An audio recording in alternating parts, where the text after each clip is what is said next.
namanya tafsirul ayah bil ayah, menafsirkan ayat dengan ayat. Contohnya lagi dalam Al-Qur'anul Karim, Allah Subhanahu wa taala berfirman, ihdinas siratal mustaqim siratal ladzina an'amta 'alaihim ghairil maghdubi 'alaihim waladdallin. Berikan kami wahai Allah jalan petunjuk, jalan yang lurus. Yaitu ini, apa petunjuk jalan yang lurus? Siratal ladzina an'amta 'alaihim ghairil maghdubi 'alaihim waladdallin, yaitu jalan yang Engkau beri nikmat kepada mereka dan bukan jalan orang yang sesat.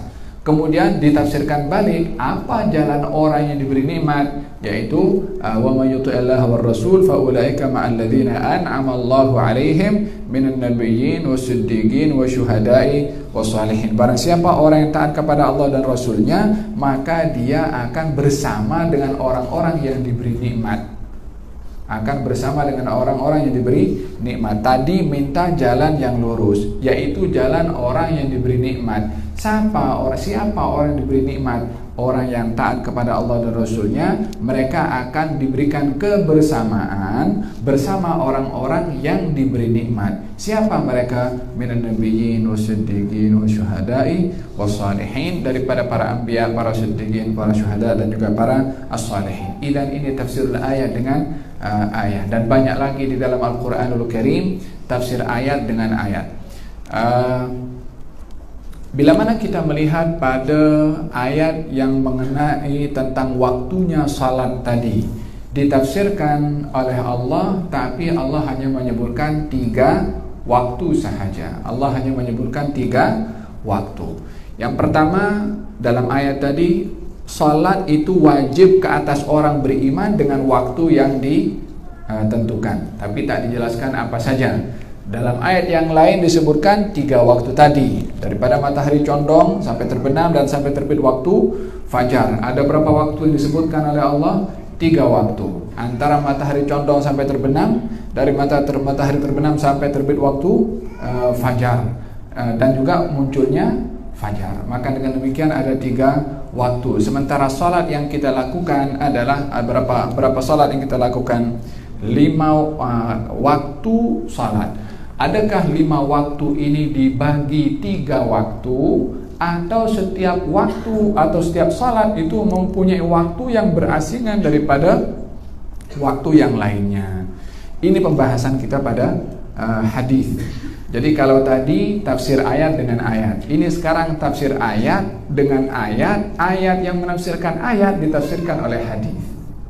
Peringkat yang kedua, tafsirul ayah bil hadis, menafsirkan ayat dengan hadis Nabi sallallahu alaihi wasallam. Demikian mereka para ulama bila mana ingin memahami ayat, maka terlebih dahulu melihat tafsiran ayat itu dengan ayat yang lain sebelum mengambil kepada pandangan yang lain. Melihat dulu ada tidak tafsiran ayat itu dengan ayat. Bila mana ada, maka sebaik-baik tafsir adalah tafsir ayat dengan ayat, karena ini firman Allah, yang ini pun juga firman Allah Subhanahu wa taala. Tapi tidak semua ayat ditafsirkan oleh ayat. Ada kalanya ayat ditafsirkan oleh hadis. Di antara ayat yang ditafsirkan oleh hadis, kalau tadi saya sebutkan bahwasanya salat itu wajib dengan waktunya, kemudian caranya salat itu bagaimana? Tidak disebutkan dalam Al-Qur'anul Karim cara salat itu dengan mula dengan takbiratul ihram, kemudian baca Fatihah, kemudian ruku, kemudian i'tidal, kemudian sujud, bangkit daripada sujud, duduk di antara 2 sujud. Tak ada penjelasan seperti itu di dalam Al-Qur'anul Karim. Tapi bagaimana kita tahu salat itu dengan cara rukun-rukun yang saya sebutkan tadi, melalui praktikal Nabi sallallahu alaihi wasallam yang tidak dapat memahami ayat kecuali dengan praktikal baginda Rasulullah sallallahu alaihi wasallam. Lalu mereka orang yang dia mengatakan ingkar hadis, atau mengatakan hadis ini tak boleh pakai, atau yang mengatakan cukup Quran saja menjadi pegangan kita, golongnya Qur'aniyin, katanya kita berpegang kepada Quran.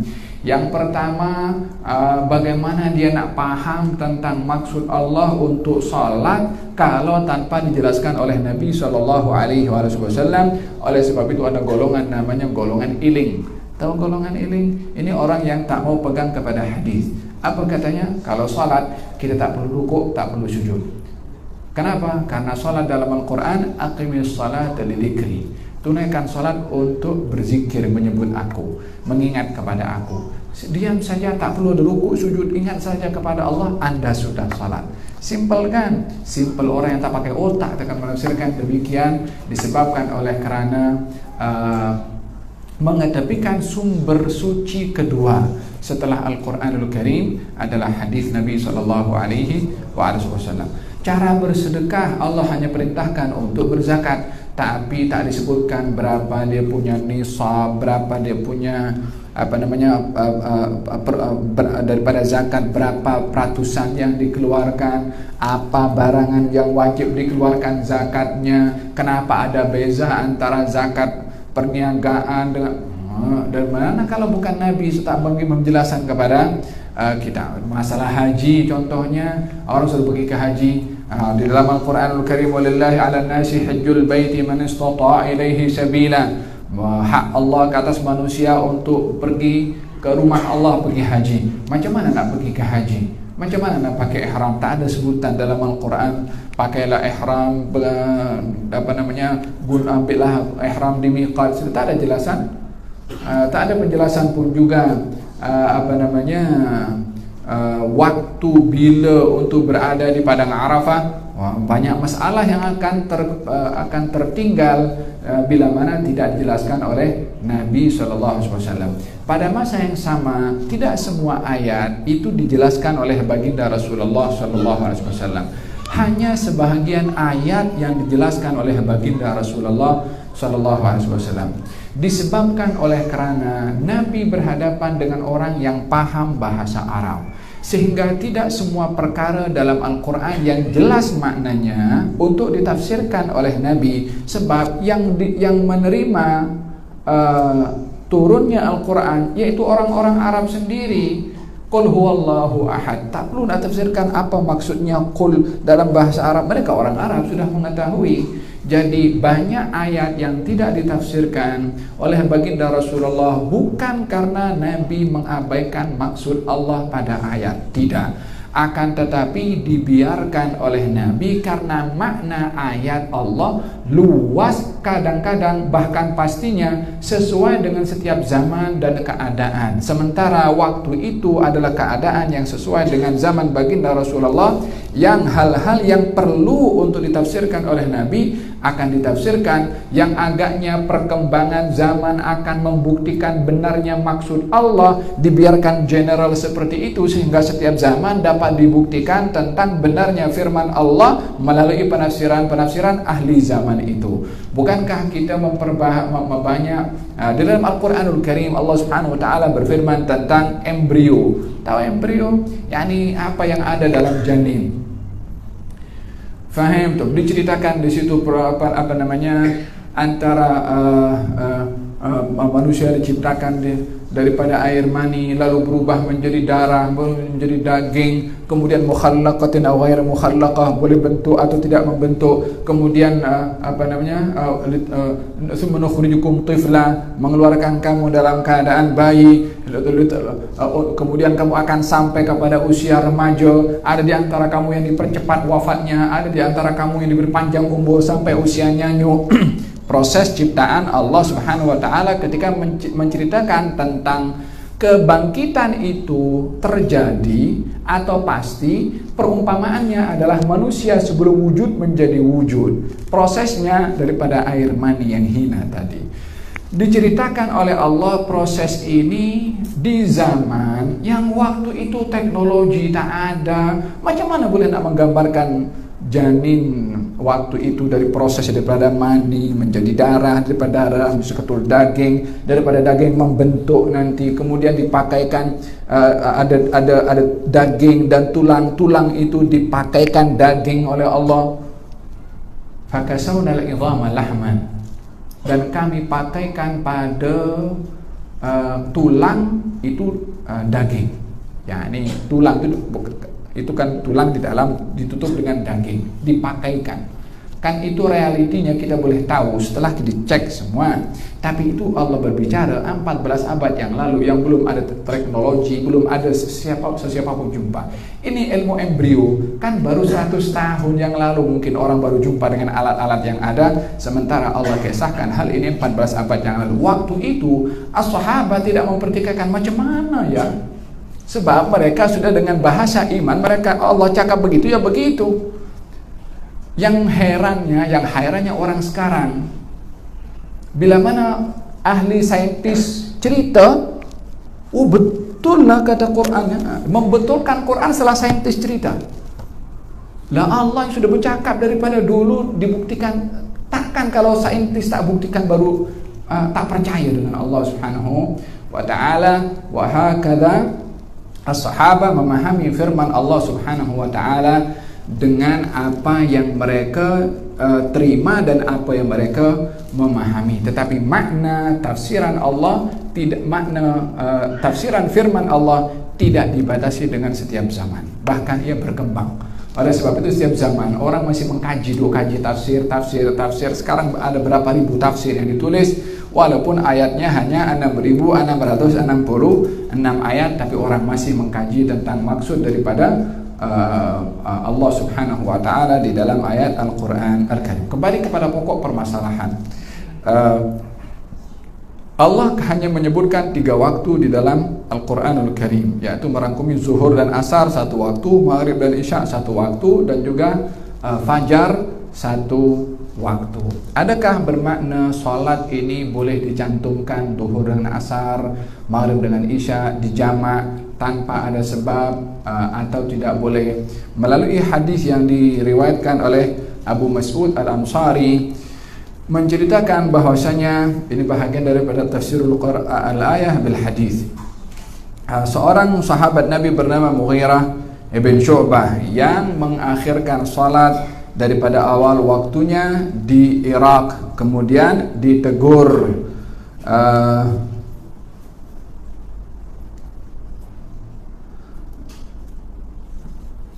Abu Mas'ud Al-Ansari yang masuk kepada Al-Mughirah bin Syu'bah, sementara dia mengakhirkan salatnya, lalu ditegur oleh Abu Mas'ud kepada Al-Mughirah. Mughirah mengakhirkan salat daripada awal waktunya, ditegur, "Alaysa, tidakkah kamu tahu kalau Jibril turun kepada Nabi SAW, lalu salat dan Nabi salat di belakang Jibril alaihissalam?"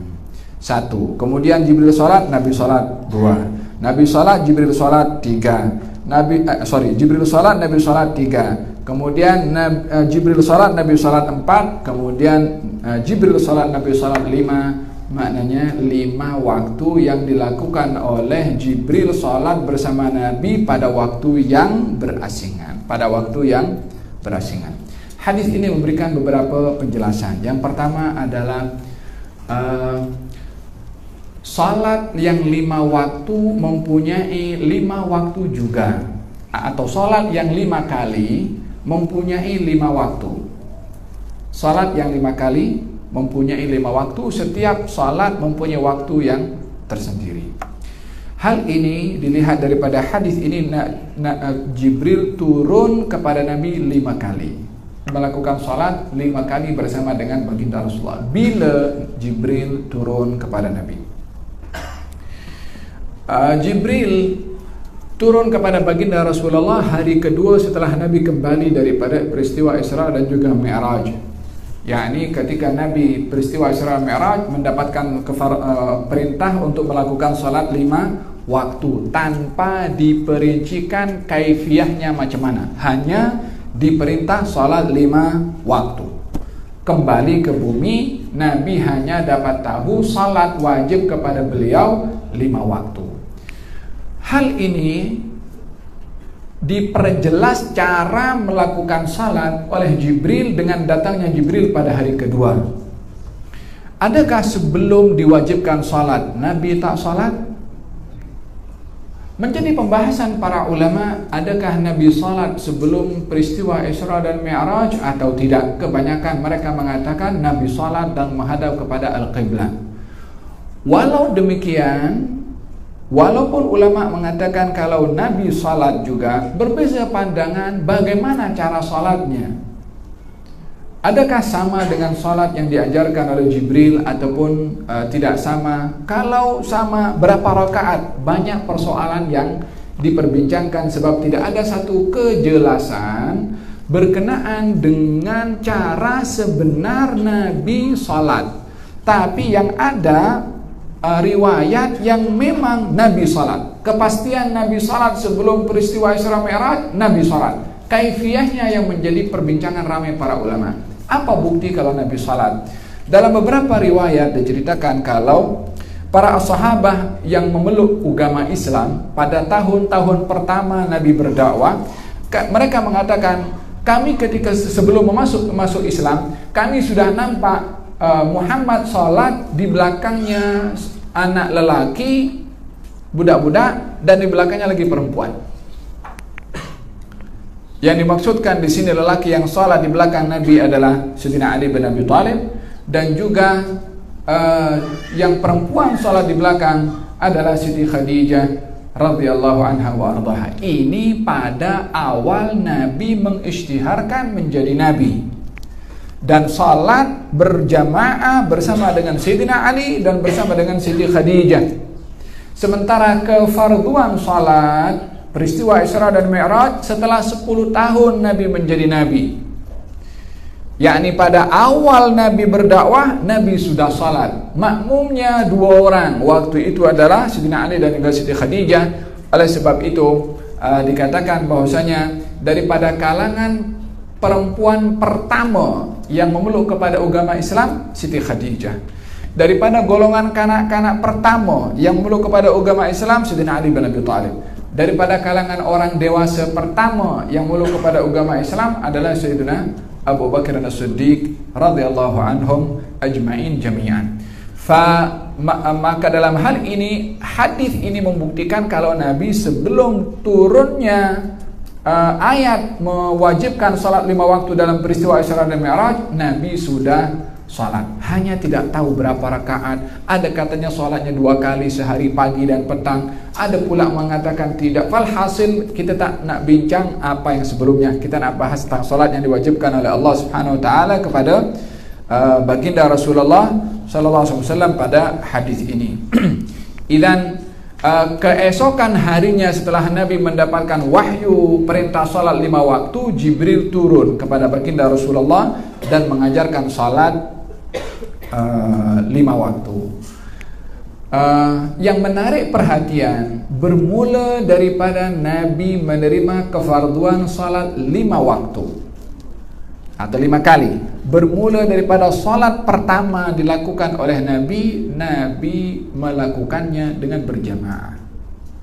Walaupun waktu itu Jibril sedang mengajar kepada Nabi, tapi pengajarannya praktikal langsung, yakni Jibril salat, Nabi makmum. Waktu itu Nabi belum tahu cara bagaimana salat, tapi tengok Jibril salat di hadapan. Tidak dilakukan Jibril salat, Nabi pandang dulu, tengok macam mana, berdiri dulu, kemudian i'tidal, kemudian sujud. Tidak, dia bersamaan terus.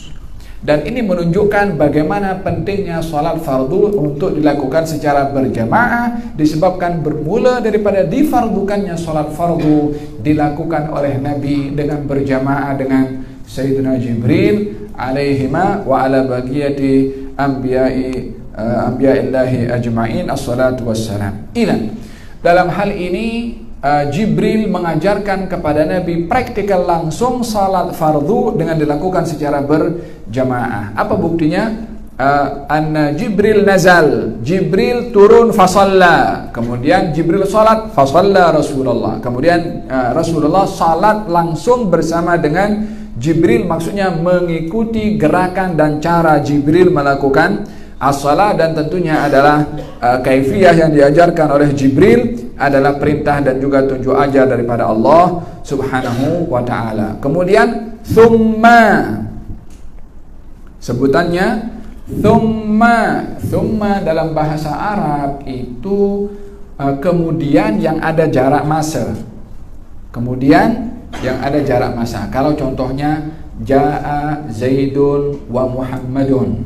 Zaid dan Muhammad datang. Di sini mungkin bersama atau mungkin Zaid dulu kemudian Muhammad segera di belakangnya. Kalau menggunakan wa. Tapi kalau menggunakan fa, Jaa Muhammadun fa Zaidun. Datang Muhammad fa Zaid. Maksudnya Muhammad datang kemudian direct langsung setelah Muhammad Zaid. Kalau wa itu mungkin ada jarak sedikit. Tapi kalau thumma itu jaraknya panjang. Yakni Zaid datang sekarang, mungkin setengah jam, 1 jam lagi Muhammad datang. Jadi ada masa yang agak jauh antara Zaid dengan Muhammad. Bila mana digunakan thumma. Disebutkan dalam hadis ini thumma shalla, lalu kemudian Jibril salat lagi, maksudnya pada waktu yang akan datang. Bilakah apa salat pertama yang diajar oleh Jibril kepada baginda Rasulullah? Apakah salat pertama yang diajar oleh Jibril kepada baginda Rasulullah SAW? Salat apa? Zuhur. Oleh sebab itu biasanya sebahagian orang mengukur atau menghitung kiraan salat, kalau dihitung yang pertama bermula daripada zuhur. Walaupun kalau ikut masa subuh dulu pagi baru zuhur, tapi kalau ikut permulaan salat pertama dilakukan oleh Nabi adalah salat zuhur, kemudian asar, maghrib, isya, kemudian waktu subuh. Dan yang kedua Jibril datang mengajarkan salat asar. Yang ketiga mengajarkan salat maghrib, yang keempat mengajarkan salat isya, yang kelima mengajarkan salat subuh. Thumma qal bihadza umirtu, dengan cara ini aku diberi bihadza umirta, dengan cara ini wahai Rasulullah Muhammad engkau diperintah untuk melakukan as-salat. Walihada kata baginda Rasulullah sallallahu alaihi wasallam, beliau bersabda, sallu kama raaitumuni usalli. Salatlah kamu macam mana kamu tengok aku salat. Sebab Nabi ketika salat tengok Jibril. Jadi di dalam salat ini dijadikan panduan, yaitu imam untuk diikuti. Tapi yang menarik perhatian pada hadis tadi, salatlah kamu seperti mana kamu tengok aku salat. Nabi tidak mengatakan salatlah kamu seperti mana aku salat. Kalau Nabi kata salatlah kamu seperti mana aku salat, tak ada orang mampu salat macam Nabi. Khusyuknya, penghayatannya, maknanya yang difahami. Sebahagian kita orang salat, subhanallah, kita khawatir ini termasuk, mudah-mudahan tidak, mudah-mudahan diselamatkan oleh Allah. Gal fi akhir zaman nanti akan ramai orang sholat, jumlah yang sholat itu ramai di satu tempat, tapi tak seorang pun yang khusyuk. Fil hadis dikatakan latuntahakanna ural islami urwatan urwatan awwaluhunna al-hukmu wa akhiruhunna as-salat. Akan runtuh tiang-tiang agama satu demi satu. Yang pertama itu hukum atau kekuasaan, sehingga yang berlaku kekuasaan ada, tapi praktikal hukum yang ditentukan oleh agama melalui kuasa tidak ada. Kuasanya ada, hukumnya tidak ada. Yang terakhir adalah sholat. Maksudnya ada orang ramai tinggalkan sholat, atau maksudnya orang sholat ramai yang tak dapat atau yang tidak menghayati makna sholat. Faham dong? Fil hadis dibilang kata di akhir zaman orang akan sholat, ramai yang sholat di masjid, tapi wala yujad fihum khasyy, tidak ada yang khusyuk dalam sholat. Dan kalau melihat realitinya, yang banyak begaduh orang sholat juga, yang banyak memaki satu dengan yang lain orang yang sholat juga, yang tak jaga mulut kepada orang lain orang yang sholat juga. Bahkan dalam masjid pun bergaduh dalam masjid, padahal dia jaga rumah salat. Dan di mana makna salat kepada orang yang salat yang dikatakan tanha 'anil fahsya'i wal munkar? Inna salata tanha 'anil fahsya'i wal munkar. Sesungguhnya salat akan mencegah. Mencegah siapa agaknya? Ya mencegah orang yang salat. Mencegah orang yang salat daripada apa? Al-fahsya wal munkar. Perbuatan keji dan perbuatan mungkar. Di antara mungkar, maki orang juga mungkar. Fahim toh? Sehingga tak mungkin firman Allah salah, tak mungkin. Bukan berarti banyaknya orang sholat bergaduh atau banyaknya orang sholat berbuat perkara yang mungkar, bukan berarti ayat itu tak betul. Orang yang sholat yang tak betul. Dan ini juga termasuk daripada yang diingatkan oleh Nabi, akan runtuh tiang agama satu demi satu. Yang pertama itu kuasa, yang terakhir adalah salat.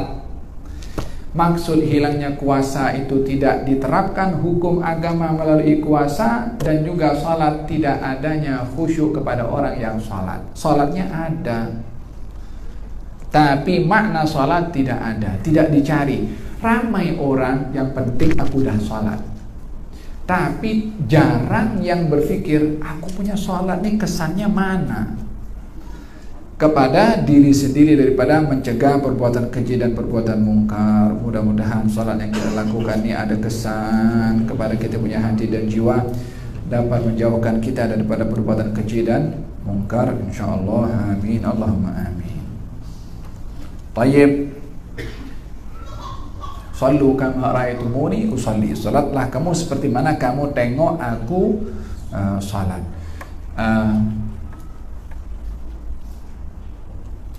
Hadis ini menjelaskan bahwa salat itu mempunyai 5 waktu, seperti mana saya katakan daripada awal. Lalu bagaimanakah dengan ayat yang mengatakan 3 waktu? Bahkan di dalam hadis yang diriwayatkan dalam Sahih Muslim, katanya Nabi sholat zuhur dengan asar tanpa ada sebab, la hujan, la takut, la safar, wala juga sakit. Kalau begitu, adakah boleh mencantumkan sholat zuhur dengan asar tanpa dengan sebab? Musafir tidak.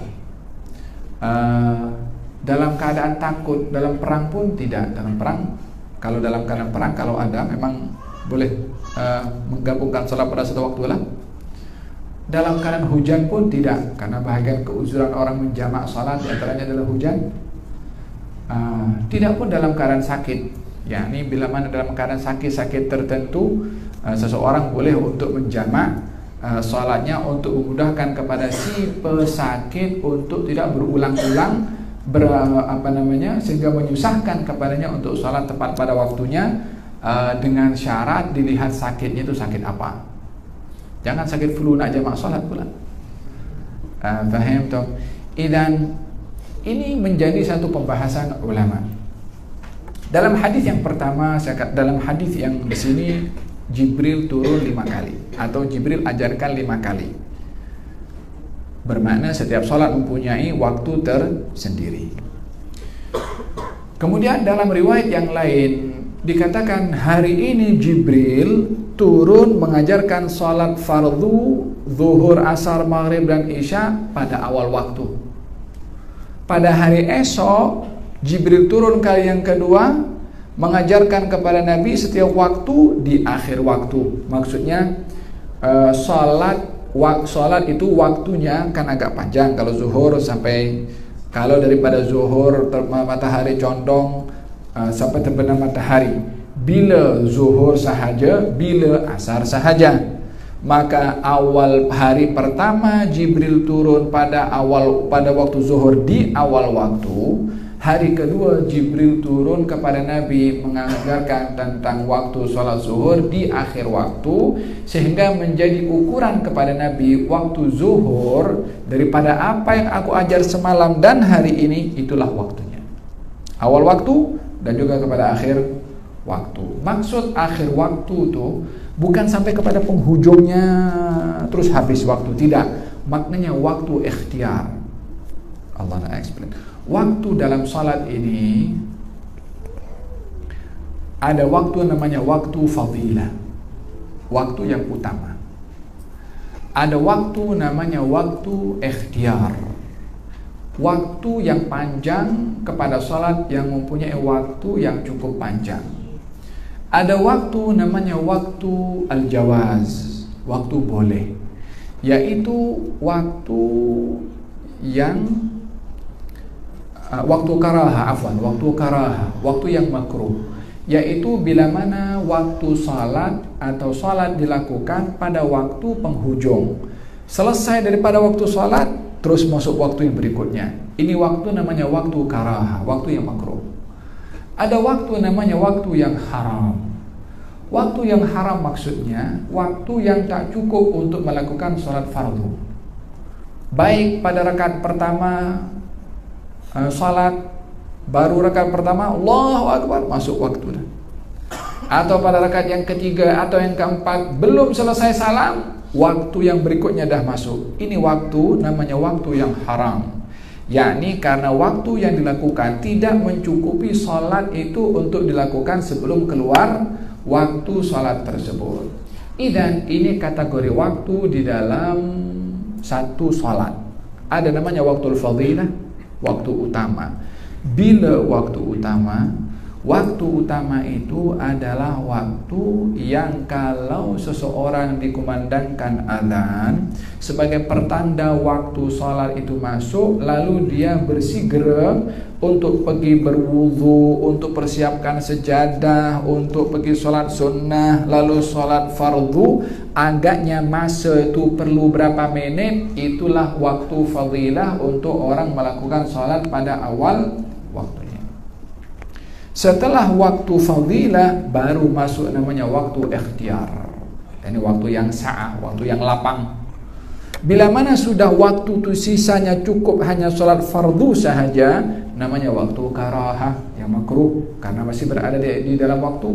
Kalau sudah sampai kepada waktu itu tak cukup untuk melakukan salat fardunya, maka waktu itu dikatakan waktu haram. Yakni waktu haram maksudnya bukan sholatnya haram, tak, sholatnya tetap wajib, dan sholatnya tetap dia di waktu, bukan sholat qadha karena masih di dalam waktu. Hanya peletakan waktu di akhir sholat sehingga di akhir waktu sehingga tak cukup untuk melakukan sholat itu secukupnya, maka dikatakan waktu itu waktu yang haram.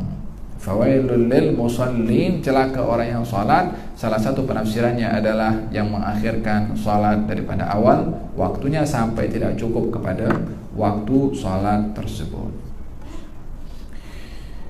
Idzan ini berbicara tentang hadis Nabi yang pelbagai. Yang pertama, hadis ini menjelaskan Nabi salat 5 salat di 5 waktu. Hadis yang lain Nabi dijelaskan bahwasanya Nabi pada hari pertama diajarkan salat zuhur waktu yang pertama. Demikian asar, maghrib dan isya dan subuh. Kemudian hari kedua diajarkan penghujung salat yang sama untuk mengetahui batasan waktu salat. Kalau begitu, ayat yang mengatakan bahwasanya salat itu 3 waktu ditafsirkan oleh hadis praktikal Nabi yang Nabi lakukan pada 5 waktu. Jadi maksud daripada 3 waktu itu adalah hitungan general antara matahari condong dan terbenam, semuanya terkait dengan matahari. Baik zuhur atau asar terkait dengan matahari. Oleh kerana kedua-duanya terkait dengan matahari, dikira satu waktu. Dan sebagai pemberitahuan kalau 2 salat ini boleh dijamak karena waktunya disatukan di dalam sebutan Al-Quran. Demikian maghrib dengan isya, yaitu bermula daripada terbenam sampai terbitnya waktu fajar dan juga terbitnya waktu fajar. Yakni sebagai isyarat kalau salat yang terkait dengan matahari boleh dijamak, salat yang terkait dengan terbenam matahari dan terbitnya fajar boleh dijamak, tapi tidak sebaliknya. Tidak mengatakan, oh kalau gitu kita nak jamak asar dengan maghrib. Tak boleh. Pasal apa? Pasal asar terkait dengan matahari, maghrib terkait dengan terbenamnya matahari, bukan terkait dengan adanya matahari. Lalu bagaimana dengan hadis yang diriwayatkan dalam Sahih Muslim, kalau baginda Rasulullah salat zuhur dan asar dijamak tanpa ada sebab sakit atau takut atau safar. Sayyidina Abdullah bin Abbas mengomentari agar supaya tidak menyusahkan kepada umat Nabi. Itu ta'liq, yakni komentar penjelasan daripada Sayyidina Abdullah ibnu Abbas. Kalau begitu, adakah kita boleh untuk membiasakan diri setiap kita sholat duhur dan asar dengan menjamak tanpa ada sebab? Di sini kita kena mengembalikan antara perbuatan Nabi, dua-dua dibuat oleh Nabi. Nabi pernah melakukan 2 sholat di satu waktu tanpa ada uzur, dilakukan oleh Nabi. Dan juga Nabi melakukan sholat 5 waktu juga dengan masing-masing tepat pada waktunya pun juga dilakukan oleh Nabi. Kaidahnya adalah kembali kepada manakah yang menjadi kebiasaan Nabi lakukan dan kenapa yang tidak biasa itu dilakukan oleh Nabi. Dan bila mana kita merujuk kepada banyak hadis, Nabi kebiasaannya salat tepat pada waktunya, yaitu menjadi imam di masjid Nabi 5 waktu, di waktu yang ditentukan pada waktu salatnya, bukan Nabi pada waktu zuhur terus zuhur buat asar sekaligus. Tak, kebiasaannya Nabi melakukan masing-masing tepat pada waktunya. Di luar kebiasaan, Nabi pernah melakukan sekali-sekala adalah tanpa adanya uzur, dikomentari oleh Abdullah bin Abbas untuk tidak memberatkan kepada umatnya. Bila mana orang mengambil yang tidak biasa berbandingkan kepada yang biasa, di sini dia telah meninggalkan apa yang dilakukan oleh Nabi yang menjadikan teladan kepada kita secara kebiasaannya. Justru dia membalikkan, yang tidak biasa dibuat, yang biasa ditinggalkan. Oleh sebab itu, yang mencantumkan salat pada satu waktu tanpa keuzuran dijadikan kebiasaan adalah bercanggah dengan perbuatan Nabi yang dilakukan secara kebiasaan, yaitu salat tepat pada waktunya. Faham toh? Panjang lebar saya sedikit bahas ini sebabkan terkait dengan beberapa hukum waktu as-salat. Gerak.